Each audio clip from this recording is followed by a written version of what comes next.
କାଗଜ ଫୁଲର ବାସ ନାହିଁ, ତଥାପି ଦିଶେ ସେ ସୁନ୍ଦର। ମୋ ପ୍ରେମିକା ହୃଦୟରେ ମୋ ପାଇଁ ଜାଗା ନାହିଁ, ତଥାପି ଲାଗେ ସେ ନିଜର। ସାତ ଜନମ ମୁଁ ତପ କରିପାରେ ତୁମକୁ ପାଇବା ପାଇଁ, ଦୁନିଆର ବଡ଼ ପାପ କରିପାରେ ତୁମକୁ ପାଇବା ପାଇଁ। ଏଇ ତ ପ୍ରେମ।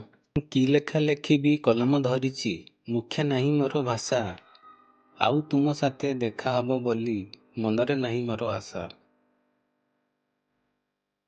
ଆଖି ସାମନାରେ ସରିସ ଫୁଲ ଦିଶେ କେଡ଼େ ମନୋହର। ଏତେ ପାଖେ ଥାଇ ଦୂରେ ଥିଲା ପରି ନ ବୁଝୁଛ ମନ ମୋର। ଚାଲିରେ ତୁମର ପଦ୍ମ ଫୁଟେ, ହସରୁ ଝରୁଛି ମହୁ। କଥାଟି ତୁମର କୋକିଳ କୁହୁ, କହିଦିଏ ଥରେ ଆଇ ଲଭ୍ ୟୁ। ଶ୍ରାବଣ ଧାରାରେ ଭାସି ଯାଇଥିଲା ମୋ ମନର କେତେ କଥା। ତୁମେ ଯଦି ପ୍ରିୟା ଧକ୍କା ଦିଅ ମତେ, ତ୍ରୁଟି ଯିବ ସବୁ ବ୍ୟଥା। ଜୀବନରେ ଆଉ ତ କେବେ ଦେଖା ତ ହବନି, ଏଇ ଆମ ଶେଷ ଦେଖା। ଶେଷ କଥା କିଛି କହିବାର ଥିଲା, ବଞ୍ଚିବାର ନାହିଁ ଆଶା।